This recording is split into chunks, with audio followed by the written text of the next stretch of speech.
To paraphrase what Winston Churchill said, this is not the end, it's not even the beginning of the end, it is only the end of the beginning.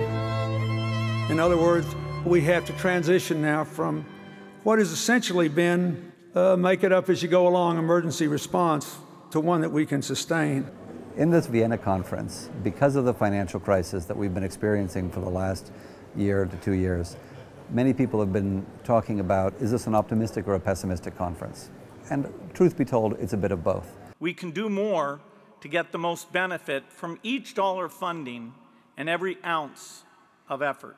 If we push for a new focus on efficiency in both treatment and prevention, and we continue to innovate to create new tools, we can drive down the number of infections dramatically and start writing the story of the end of AIDS.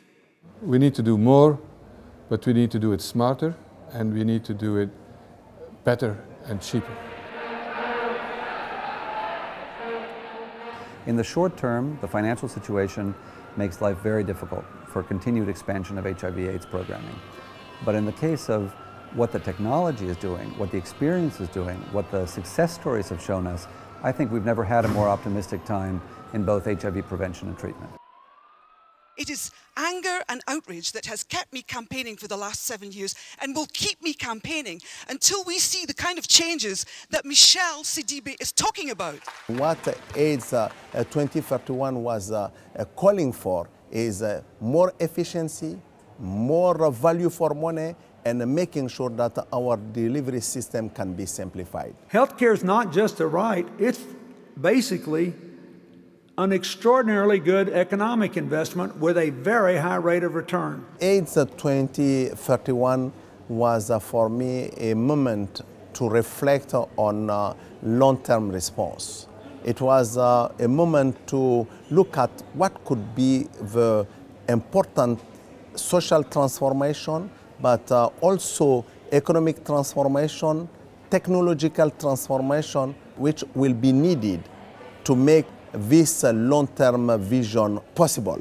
Because I've worked on gender inequality and its link to HIV transmission, I have thought long and hard about and advocated for long-term responses and long timelines in projects. AIDS is not over, and we need to take a long-term view in contrast to the short-term views that we've had up to now. We need to focus, we need to galvanize, we need to be positive, constructive, and committed to long-term change that is possible. Many of those long-term things need to be invested in today in order to see the results 10 years, 15 years from now. I also have to tell you, as a non-scientist, I'm very excited about what we have learned in social science research. We have not done a very good job so far in empowering social scientists to play the kind of role that they need to play in the AIDS response. I remember when I first got involved in AIDS work in the 1980s that there was this enormous explosion of cultural and social studies about HIV.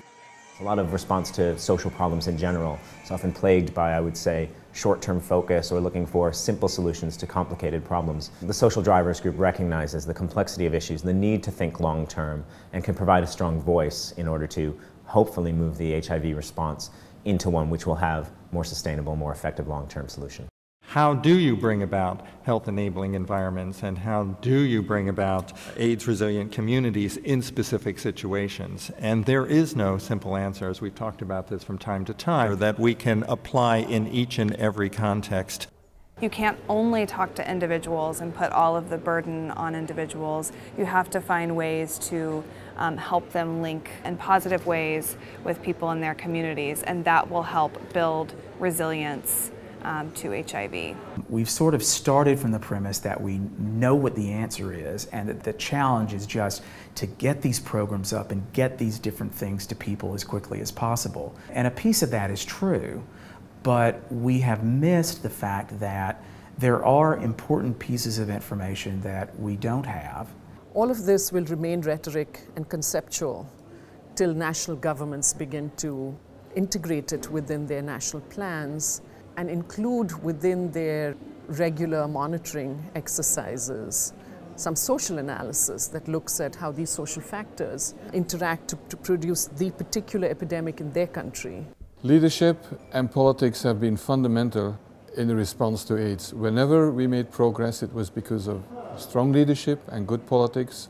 Whenever the response was stalled, it was bad politics and lack of leadership. What we need is a constant renewal of leadership.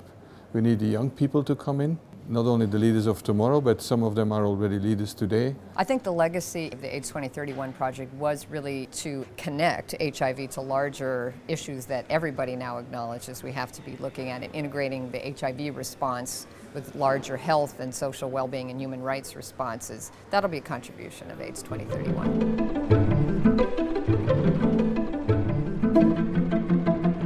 I don't think we're ever going to be in a world that's free of AIDS. But we'd like to be in a world in which every community and every individual is resilient to AIDS.